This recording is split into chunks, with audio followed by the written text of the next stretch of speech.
Assalamualaikum ta'ala warahmatullahi wabarakatuh. Alhamdulillahi rabbil alamin. Wassalatu wassalamu ala ashrafil anbiya'i wal mursalin. Sayyidina wa nabina maulana Muhammadin nabil qasimil amin. Wa ala alihi wa sahbihi ajma'in. Subhanaka la ilma lana illa ma 'allamtana innaka antal alimul hakim. Qala al-mu'allif rahimahullahu ta'ala wa nafa'ana bihi wa bi'ulumihi fid dharain amin. As-sahih, hadits sahih.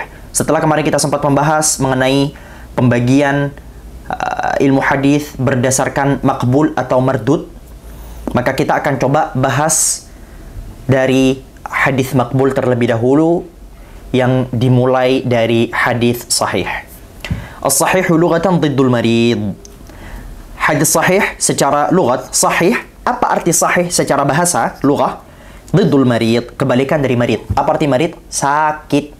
Kebalikan dari sakit apa? Sehat. Sahih itu artinya sehat. Masih satu akar kata dengan sehah. Bahasa Indonesia saja itu kan diambil dari banyak sekali bahasa. Dan di dalam bahasa Indonesia, sehat atau orang Melayu sebut sihat, itu diambil dari bahasa Arab. Apa? Sehah. Sehah. Cuman karena mungkin lidah kita sebagai orang Indonesia itu agak susah ya. Masa iya? Bro, sehah bro. Kemudian kalian jawab, ya saya sehah sekali. Itu kan susah di lidah orang Indonesia. Akhirnya ya nyebutnya daripada susah-susah sehah ya disebut sehat atau sihat. Wastilahan, sedangkan menurut istilah ulama-ulama mustalah adalah ulama hadis adalah apa yang dimaksud sebagai hadis sahih? Huwal haditsul ladzi ishtamala ala a'la sifatil qabul. Hadis sahih adalah hadis yang telah mencakup pada paling tingginya derajat sifat-sifat qabul. Nah, sifat qabul kemarin kita sempat bahas ada dua, derajat tertinggi dan derajat yang lebih rendah daripada derajat tertinggi tadi. Nah, derajat tertinggi tadi itu yang bagaimana? Wahya khamsah. Dan dia ada 5. Jadi untuk disebut paling tingginya derajat sifat qabul itu harus memenuhi 5 perkara. Sehingga kelima perkara ini harus terpenuhi untuk menyebutkan hadis ini adalah hadis sahih. Kalau kurang satu saja daripada 5 perkara tadi, maka hadis ini bisa saja menjadi hadis hasan, turun kualitas, atau bahkan bisa menjadi hadis dhaif. Tergantung bagian mananya yang turun. Yang pertama, al-awwal, ittisalus sanad, yaitu ketersambungan sanad. Ketersambungan sanad itu betul-betul penting, ya. Yang dimaksud ketersambungan sanad itu yang bagaimana? Jadi, dia harus dengar dari gurunya. Gurunya harus bertemu dari gurunya. Gurunya bertemu dari gurunya, gurunya. Dan semua itu harus bersambung. Harus bersambung. Tidak ada yang terputus. Ya. Jadi, saya mendengar dari guru saya. Guru saya mendengar dari tidak jelas. Tiba-tiba langsung loncat gitu aja. Maka itu disebut sanadnya tidak tersambung. Sanadnya tidak tersambung. Jadi, nanti kita bahas. Nanti ada contohnya ya. Ya. Yang pertama adalah ketersambungan sanad, ittisalus sanad. Sanadnya harus muttasil.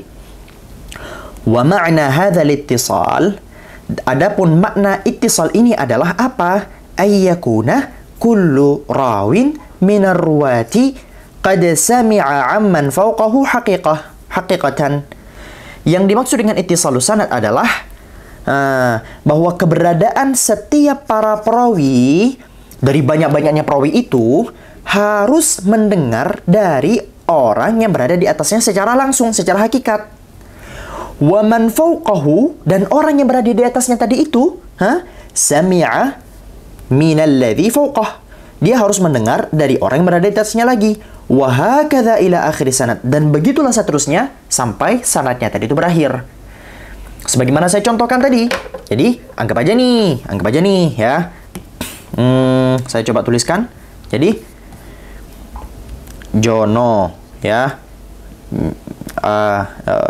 Jini ya, Junu, Jene ya. Jadi untuk disebut sanadnya itu bersambung, ya Jono harus mendengar dari Jini, Jini harus mendengar dari Junu, Junu harus mendengar dari Jene.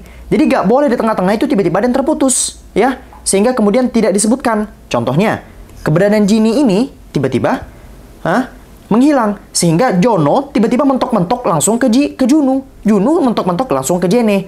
Harusnya kan eksistensi Jini ini kemudian tidak disebutkan, maka ini disebut sebagai sanad yang terputus. Kalau tersambung semuanya dari Jono tersambung ke Jini, Jini tersambung ke Junu, Junu tersambung ke Jene, maka itu disebut sebagai hadis yang tersambung sanadnya. Begitu. Misalu dzalika, perumpamaan hadis yang muttasil tadi itu adalah qaulul Bukhari mathalan, ucapan Imam Bukhari contohnya. Haddatsana Abdullah bin Yusuf, telah menceritakan kepada kami Abdullah bin Yusuf. Akhbarana Malikun, telah menceritakan kepada kami Malik. An Abi Zinad, dari Abi Zinad. Anil A'raj, dari Al-A'raj. An Abi Hurairah radhiyallahu anhu annahu qala, dari Abi Hurairah radhiyallahu anhu bahwasanya beliau berkata, qala Rasulullah sallallahu alaihi wasallam, Rasulullah sallallahu alaihi wasallam bersabda, ta'amul itsnaini kafi tsalatsah, makanan dua orang itu sebenarnya mencukupi tiga orang. Jadi hadis ini itu sebenarnya sedang mengajarkan kepada kita bahwa kita dituntut untuk tidak terlalu banyak makanan satu orang itu cukup sebenarnya. Satu porsi cukup sebenarnya untuk dua orang. Dan makanan dua porsi cukup untuk tiga orang. Perintahnya sama Rasulullah jangan banyak-banyak. Nah, kita gak bahas hadis itu dulu ya. Kita bahas yang lain. Kita bahas sanadnya sekarang. Jangan tiba-tiba langsung loncat ke syarah hadis. Rawahul Bukhari fi Kitabil At'imah. Diriwayatkan oleh Imam Bukhari di dalam Kitabul At'imah, bab Kitabul At'imah. Fahadha sanadun muttasil. Ini sanadnya bersambung. Wa ma'na dzalika, dan maknanya adalah annal Bukhariya, sesungguhnya Imam Bukhari qad sami'a min Abdillah hadzal hadis. Beliau mendengar dari Imam Abdullah perihal hadis ini. Wa anna Abdullah sami'a min Malikin hadzal hadis. Dan sesungguhnya Abdullah tadi itu mendengar ya dari Imam Malik perihal hadis ini. Dan Imam Malik, wa anna Malikan sami'ahu min Abi Zinad, dan sesungguhnya Malik telah mendengar hadis itu dari Abi Zinad. Wa huwa, dan Abi Zinad juga mendengar hadis ini dari Al-A'raj. Wa huwa, dan Al-A'raj sami'ahu min Abi Hurairah, langsung mendengarnya dari Abu Hurairah. Wa huwa, dan Abi Hurairah sami'ahu min Rasulillah sallallahu alaihi wasallam, mendengarnya langsung dari Rasulullah. Jadi sanadnya harus terus bersambung, tidak terputus di tengah. Begitu teman-teman ya. Wa hadha yaqtadi wujud ar-rawi fi zaman alladhi qablah. Dan ini kemudian menghendaki, mensyaratkan adanya perawi dalam masa hidup orang yang sebelumnya. Artinya bagaimana? Dalam ilmu hadis, ya teman-teman, dalam ilmu hadis, seorang perawi harus hidup sezaman dengan perawi yang meriwayatkan hadis darinya agar kemungkinan mendengar hadis itu dapat dibuktikan, teman-teman. Ya. Wa wujuda alladhi qablahu fi zamani man fawqahu wa yaqtadi wujuda. Dan adanya perawi sebelumnya tadi itu dalam masa orang berada di atasnya, perawi yang lebih awal, hatta yumkina an yatahaqqaqa sama'uhu anhu wa ittisaluhu bihi, sehingga ya dapat dipastikan bahwa ia betul-betul mendengar dari yang berada di atasnya, dari gurunya, dan ketersambungan dirinya dengan gurunya. Dalam artian, saya berguru dengan Abuya misalnya, Sufyan, bapak saya namanya Sufyan. Saya berguru kepada Sufyan. Saya mendengar hadis dari Sufyan. Saya dan Sufyan harus hidup minimal di zaman yang sama. Saya dan Sufyan harus hidup di zaman yang sama. Gak mungkin dong saya hidup di abad berapa sekarang? 21. Sufyan di abad ke-19. Gimana caranya saya bertemu? Kecuali memang mepet-mepet ya. Maksud saya kayak di 18 lah biar lebih ada gambaran di telinga teman-teman, gambaran di pikiran teman-teman yang lebih masuk. Saya hidup di abad ke-21. Sufyan hidup di abad ke-18. Wait, tadi saya nyebutnya gimana? Contohnya. Ulang. Saya nyebut 21 kok langsung ke 19. Nih, saya hidup di abad, hilangkan contoh tadi. Balik ke awal. Saya hidup di abad ke-21. Oke? Orang yang saya mendengar hadis darinya, yang saya dakwa, saya bilang ke kalian, saya mendengar hadis ini dari Sufyan. Sedangkan Sufyan itu ada di abad ke-19. Gimana ceritanya saya mendengar itu langsung? Sedangkan kami berada di zaman yang berbeda, gak ada pertemuan zaman. Nah, itu yang dimaksud di sini. Jadi, guru dan murid itu harus hidup sezaman, hidup di mana mereka itu mungkin sekali untuk berjumpa. Gitu. Sehingga ya, dapat dipastikan bahwa saya betul-betul mendengar dari orang yang saya sebut-sebut mendengar darinya. Gitu aja kok repot. Saya sebenarnya tadi itu contohnya sudah benar, tapi karena saya kalau nggak salah ya, saya lupa. Tadi itu saya sebut 21, 20, 19. Itu nggak nyambung. Dan ini menunjukkan bahwasannya hadis yang saya riwayatkan itu tidak bisa menjadi sahih. Kenapa? Nanti ada bahasannya. Hadis yang saya riwayatkan, dan mungkin yang akan kamu riwayatkan itu tidak mungkin menjadi sahih. Kenapa? Nanti ada babnya. Ats-tsani adalatul rawi. Syarat yang kedua, tadi kan ada 5 syarat. Syarat yang kedua adalah adalatul rawi. Perawi ini harus adil. Adil itu gimana? Apakah arti adil di sini artinya dia tidak pernah membeda-bedakan anak-anaknya? Bukan itu. Ini maksud adil adalah nanti kita bahas.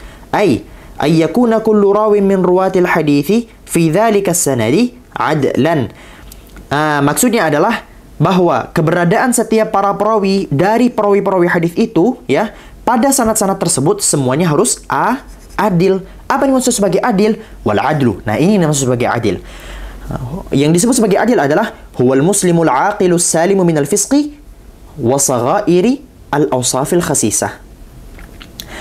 Untuk disebut sebagai adil, dia harus memenuhi beberapa syarat. Pertama, dia harus seorang muslim, sehingga orang kafir tidak bisa disebut sebagai adil periwayatannya. Yang kedua adalah al-aqil. Dia harus berakal. Jadi ODGJ itu nggak boleh. As-salim, harus selamat. Selamat dari apa? Selamat dari sifat-sifat kefasikan. Jadi dia harus terbebas dari dosa-dosa besar. Nggak boleh, ya. Wasaghairi al-awsafil khasisah, dan dosa-dosa kecil yang berasal dari sifat-sifat tercela. Gini, orang adil itu tidak ada syarat baginya bahwa dia itu harus suci tanpa dosa. Itu karena itu sangat mustahil. Orang adil itu mungkin dia gini. Ada ma'sum, ada mahfuz. Ma'sum artinya 100% tidak pernah berbuat dosa. Siapa dia? Nabi, Rasul, itu ma'sum. Sedangkan para wali-walinya Allah, orang-orang yang dianggap adil itu harus syaratnya mahfuz. Apa artinya mahfuz? Terjaga. Terjaga apa maksudnya? Ya, dia tidak pernah, nggak boleh melakukan dosa besar, dan dia tidak boleh melakukan dosa-dosa kecil yang sifat dosa kecil tadi itu tercela.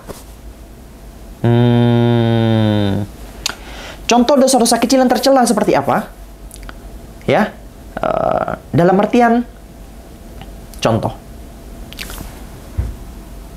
catcalling. Apa hukum catcalling dalam agama? Dosa. Apakah dia dosa besar? Enggak, dia dosa kecil. Tapi bayangin ada ulama, muhaddits, ngelakuin catcalling. Cewek.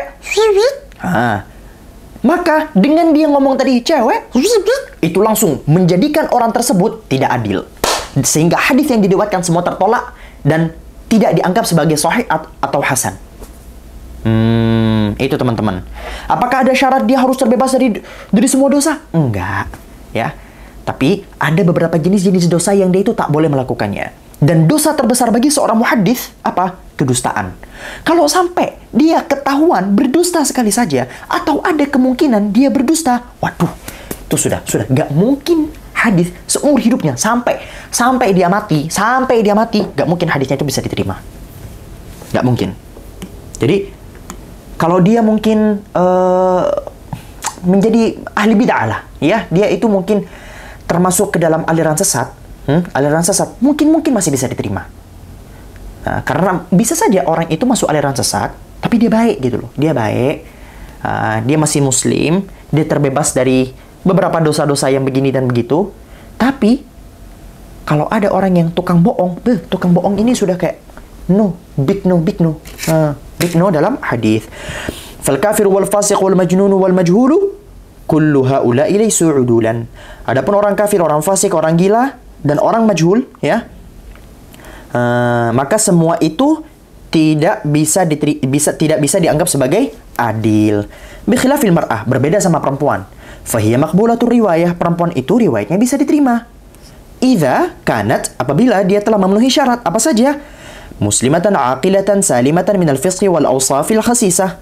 Dalam keadaan dia seorang muslimah, aqilah, berakal, salimah, selamat dari apa? Dari kefasikan dan sifat-sifat tercela. Wa kadzalika al-'abdu, begitu pula budak. tuqbalu riwayatuhu, riwayat orang budak itu diterima. Idza kana musliman aqilan saliman minal fisqi wal awsafil khasisah. Apabila dia itu seorang muslim, berakal dan selamat daripada kefasikan dan perbuatan-perbuatan tercela.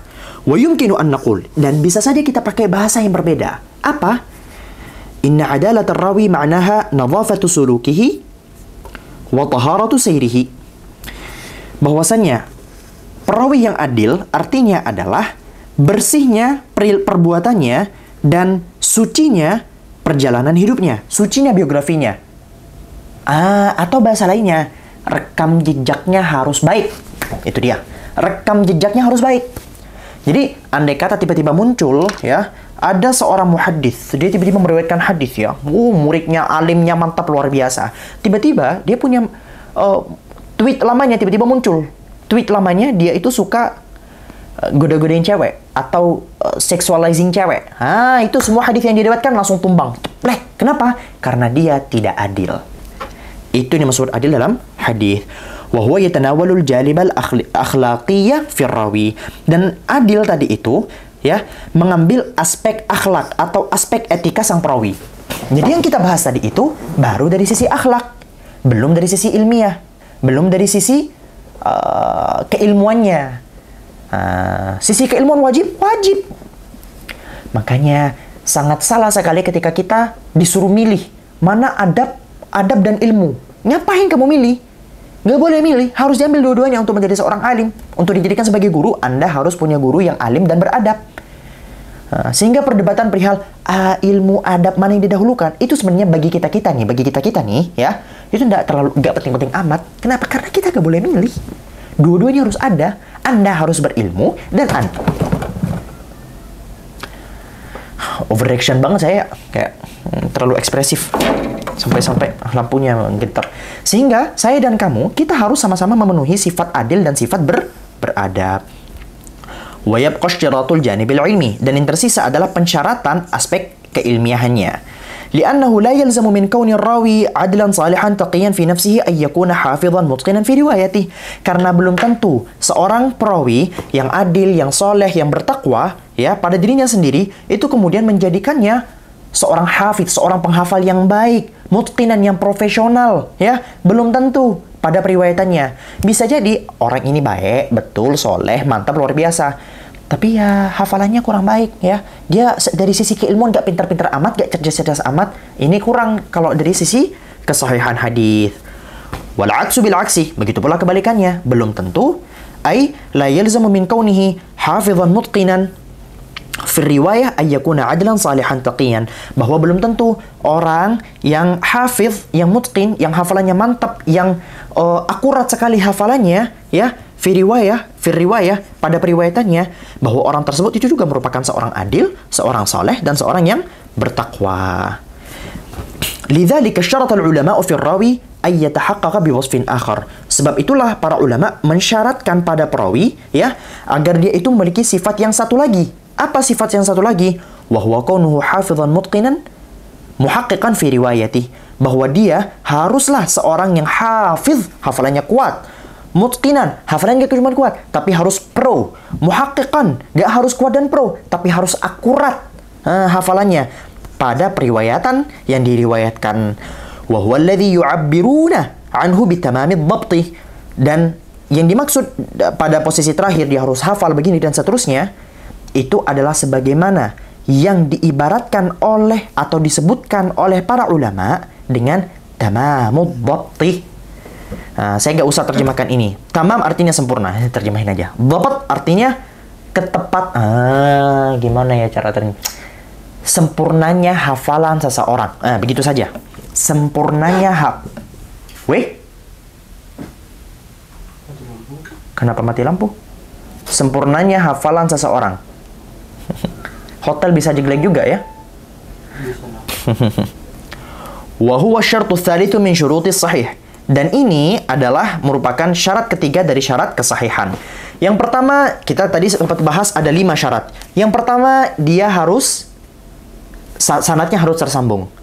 Yang kedua, perawinya harus adil. Yang ketiga, ini sempat kita mention sebelumnya. Ats-tsalitsu tamamud dhabti. Yang ketiga adalah hafalannya harus sempurna. Matikan, Nan. Matikan, Nan. Nanda? Nan? Minta tolong matikan TV-nya dong. Wal muradu bidzalika, maksudnya adalah kaunuhu fil martabatil ulia. Keberadaan seorang perawi tadi itu harus pada level yang tinggi banget. Bi an yathbuta ma sami'ahu fi dhihnihi. Dalam keadaan apa yang pernah dia dengar itu harus terpatri di dalam pikirannya, di dalam hafalannya, di dalam otaknya. Bihaitsu yatamakkanu min istihdarihi mata sya'. Dalam keadaan dia bisa saja menghadirkan hafalannya tadi itu kapanpun dia mau. Jadi, ini caranya. Gak bisa diklik dari bawah.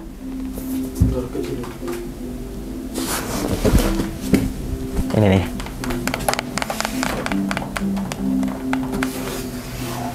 Ya Allah, ganggu banget, bro.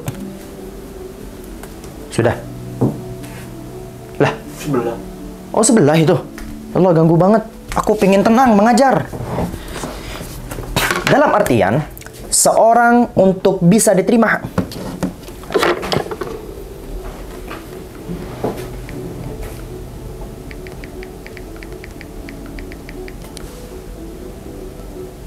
seseorang untuk bisa diterima hadisnya, untuk dianggap hadisnya itu sebagai hadis sahih, dia hafalannya harus kuat. Hafalannya harus kuat.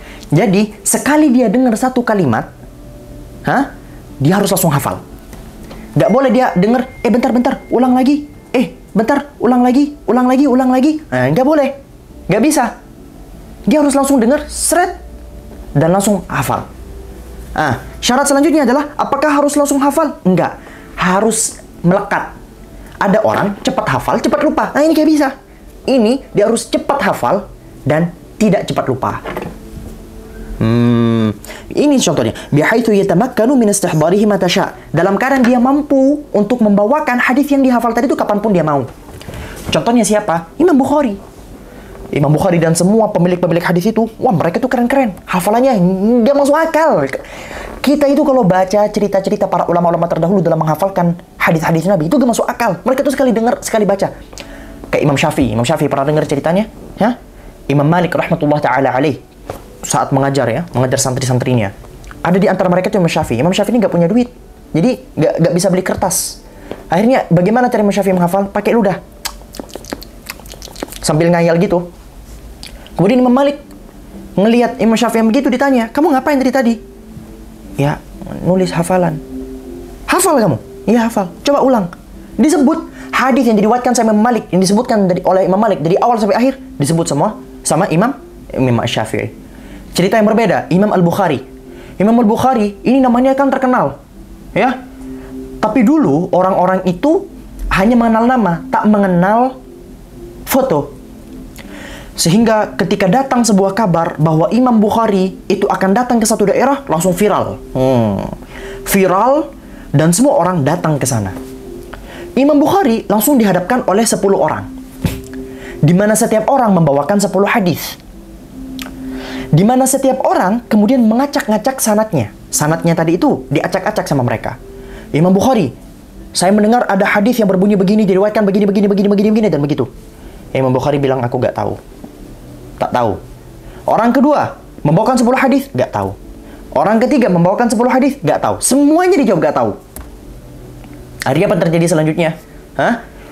Orang-orang yang datang tadi itu yang menganggap Imam Bukhari sebagai orang yang keren, langsung tiba-tiba lost respect. Mereka kecewa. Katanya orang keren, orang alim. Ini gimana ceritanya? Dibawakan 100 hadis, minimal satu lah yang diingat. Ini nggak ada yang diingat sama Imam Bukhari. Akhirnya setelah mereka pergi, Imam Bukhari bilang, kamu tadi bawakan 10 hadis kan? Nah, hadis pertama yang kamu sebutkan itu yang benar tuh begini. Yang kedua yang kamu sebutkan tadi begini. Disebutkan semua sampai 100 hadis berdasarkan urutan yang tepat. Ini menunjukkan bahwa ini hafalan Imam Bukhari itu gak masuk akal banget. Dan begitulah para muhaddisin dahulu, mereka tuh punya kekuatan hafalan yang gak masuk akal. Literally gak masuk akal banget. Begitu. Dan saya punya kawan yang punya kekuatan hafalan seperti itu. Kekuatan hafalannya luar biasa. Ya, kayak Anda sebutkan beberapa angka di depan dia kayak langsung hafal begitu. Tapi tentu saja orang-orang yang macam begini tetap kalah sama Imam Bukhari, tetap kalah sama Imam Syafi'i radhiyallahu anhum. Sekarang apakah ada orang begitu? Mungkin ada, tapi jarang. Fa kharajal mughaffalu katsirul khata'. Sehingga orang mughaffal, orang yang cepat lupa, yang banyak salahnya itu tidak termasuk di sini. Yang ketika disebutkan di depannya, misal kita sebutkan di depannya, coba hafalkan Al-Quran, sebut dia ngafalin contohnya, dia ngafalin Qul a'udzu birabbin nas, malikin nas, atau contoh yang paling mudah, dia lagi baca surat Al-Kafirun. Qul ya ayyuhal kafirun, la a'budu ma ta'budun, wa la antum 'abiduna ma a'bud, wa la ana 'abidun ma 'abadtum, wa la antum 'abiduna ma a'bud, wa la ana 'abidun ma 'abadtum, wa la antum 'abiduna ma a'bud, wa la bentar dulu. Aku kok bingung. Yang banyak salahnya begini, ini nggak bisa hadisnya jadi sahih. Orang yang banyak lupa terus banyak salahnya begini, ini nggak bisa jadi muhaddits yang bisa meriwayatkan hadis sahih. Wa kharaja aidan, dan keluar pula pada tamamud dhabti tadi itu khafifud dhabt. Orang yang punya hafalan kuat tapi berada di bawah levelnya. Nah, ini nanti ketika masuk ke kategori khafifud dhabt, dia menunjukkan bahwa dirinya bisa meriwayatkan hadis hasan, bukan hadis sahih. Nah, jadi sebenarnya hadis sahih dan hadis hasan itu sama, harus memenuhi 5 syarat. Tapi dalam proses syarat tamamud dhabt, itu tidak ada syarat pada hadis hasan. Nah, nanti ada bab khususnya hadis hasan, oke? Ar-rabi'u, yang keempat adalah khuluwuhu minasyudzudzz, bersihnya hadis tadi itu dari syadz. Apa yang disebut sebagai syadz? Ay la yukhalifu dzalika thiqah arjaha minhu minar ruwah. Dalam artian, orang thiqah tadi itu, siapa orang thiqah? Orang thiqah yang telah memenuhi syarat sahih, ya, syarat sahih yang disebutkan tadi itu. Tapi hadis yang diriwayatkan tidak boleh kemudian berbeda dengan orang yang lebih thiqah darinya. Misal, ya, ada Nanda, ada Moham. Nanda, ya, kekuatan thiqah dia itu 99%. Moham ini teman saya juga. Dia kekuatan fiqhnya 80%. Ya. Saya nanya, Nanda, tadi kata Pak Jubri, ya, kata Pak Jubri, air yang di galon tuh berapa kilo? Kata Nanda, 10 kilo. Beratnya 10 kilo. Kemudian ketika saya datang ke Moham, ada berapa kilo kata Pak Jubri? Kata Moham, 5 kilo. Kan bertentangan tuh. Moham dan Nanda, mereka sama-sama thiqah. Tapi kekuatan thiqah Nanda itu 99, dan kekuatan thiqah Moham itu 80%. Ya. Maka siapa yang harus saya ambil? Yang harus saya ambil yang punya Nanda. Dan informasi yang saya dapatkan dari Moham tadi itu disebut sebagai syadz. Kenapa? Karena dia menyalahi yang lebih thiqah darinya, yaitu Nanda. Fahim Tom? Susah ini? Susah. Tapi harusnya bisa lah dipahami lah. Gampang ini. Gampang, jangan meremehkan diri sendiri. Kalau Anda belum paham-paham, ulang lagi videonya. Kok saya tiba-tiba pakai logat Madura dah? Begitu teman-teman. Apa perlu saya gambar? Oke, saya gambar. Biar teman-teman bisa memahami apa yang syadz. Nih.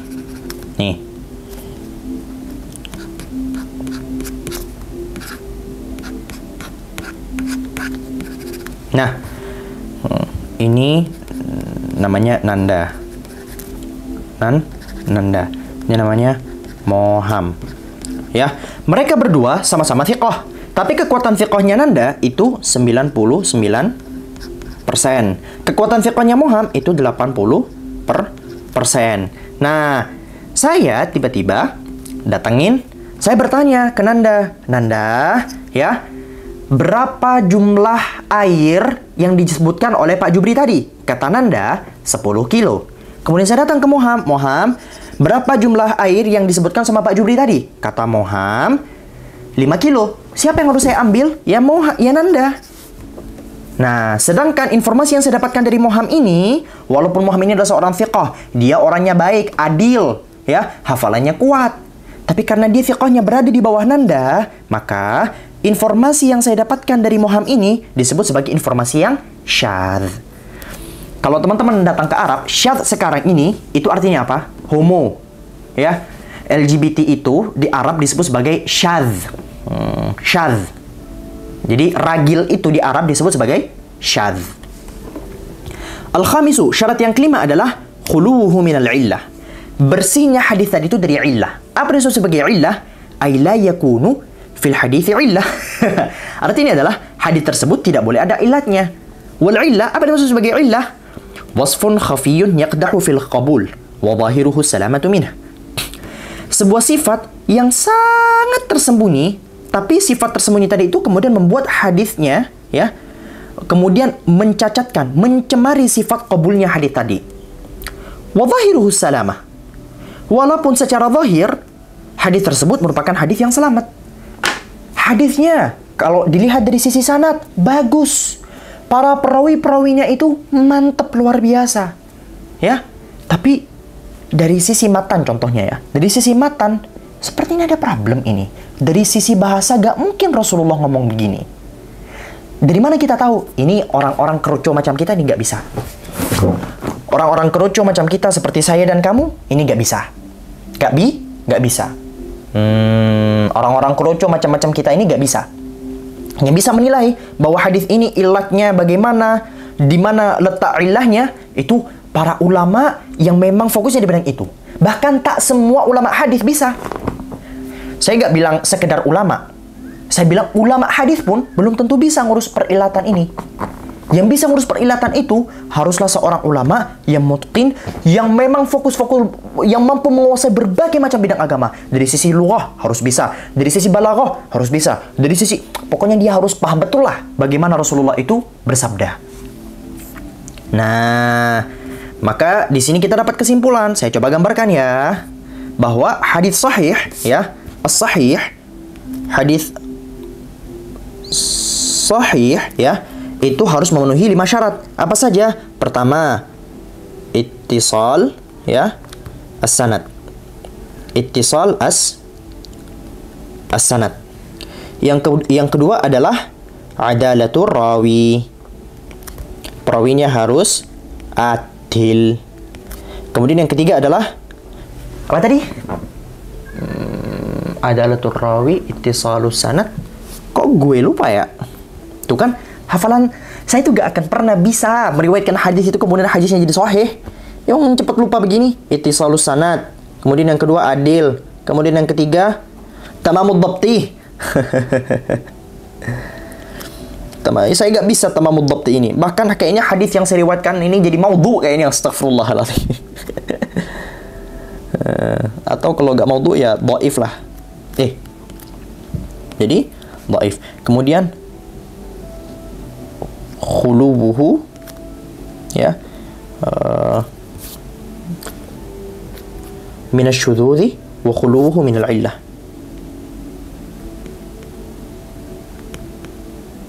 Syududzi di sini wal illah. Tuh terlalu ke barat tulisannya. Wal illah lah. Baik, kita coba gariskan di sini. Ini syarat pertama, ini syarat kedua, ini syarat ketiga, ini syarat kelima. Nah, dah. Sehingga agar hadis itu disebut sebagai sahih, dia harus memenuhi syarat yang pertama adalah apa? Ittisalus sanad. Sanadnya harus bersambung, tidak boleh terputus di tengah. Kemudian yang kedua, para perawi-perawinya yang berada di sanad tadi itu semuanya harus adil, ya. Kemudian yang ketiga, tamamud dhabti. Hafalannya harus sempurna, harus kuat, ya. Kemudian yang keempat, ya, khuluwuhu minasyududz. Ini syududz ya. Jadi dia harus terbebas dari syadz. Kemudian yang kelima adalah terbebas dari illat. Ya, fahimtum? Arju dzalik. Apa hukum hadis sahih? Hadis sahih itu digimanain? Annahu yuhtajju bihi. Hadis sahih itu bisa dijadikan sebagai hujjah. Bisa dijadikan sebagai dalil, ya. Bisa dipakai buat dalil. Dalil dalam apa? Fil aqaid, dalam bab akidah. Untuk menunjukkan sebuah akidah bisa dipakai. Wal ahkam, ya, dan hukum-hukum fikih bisa dipakai. Wa ghairiha. Jadi hukum hadis sahih ini bisa dipakai dalam berbagai macam kegiatan. wa yajibul amalu bihi, dan wajib untuk mengamalkan hadis sahih. Kalau Rasulullah Shallallahu Alaihi Wasallam bersabda sesuatu dan ketika kita menilai hadis tadi itu ternyata sahih, wajib bagi kita untuk mengamalkan hadis tersebut. Tapi ingat, jangan langsung ambil zahirnya, kita terima dari para ulama. Karena apa? Karena bisa saja mungkin hadis tersebut sahih, ya sahih, tapi kita gagal paham. Kita gagal paham terhadap apa yang diinginkan oleh Rasulullah. Siapa yang paham bahwasanya kalimat tersebut betul-betul yang diinginkan oleh Rasulullah atau tidak? Para ulama. Makanya kita kembalikan ke syarah hadis, atau kita kembalikan ke para ulama-ulama fikih. Untuk apa? Untuk kemudian kita terima pemahamannya. Sehingga disebutkan waktu itu seorang perempuan pernah mendatangi seorang ulama meminta fatwa. Kemudian ulama tersebut berkata kepada sang perempuan, ya, kamu minta jawaban dari Imam Malik apa jawaban dari Rasulullah? Imam Malik ini gurunya Imam Syafi'i, pemilik mazhab juga, mazhab Maliki. Kamu minta jawabannya Imam Malik apa jawabannya Rasulullah? Apa jawaban perempuan tadi? Perempuan tadi itu cerdas tuh. Dijawab, saya minta jawabannya Rasulullah melalui pemahamannya Imam Malik, bukan pemahaman kamu. Karena ya saya tahu nih, saya paham ada hadis Rasulullah begini, tapi saya nggak paham maksud Rasulullah bagaimana. Siapa yang paham maksud Rasulullah ini? Para ulama. Kita belum tentu paham. Dah, begitu saja. Hadza wallahu subhanahu wa ta'ala a'lam bis-shawab. Subhanakallahumma bihamdika asyhadu an la ilaha illa anta astaghfiruka wa atubu ilaik. Assalamualaikum warahmatullahi wabarakatuh. Bye bye.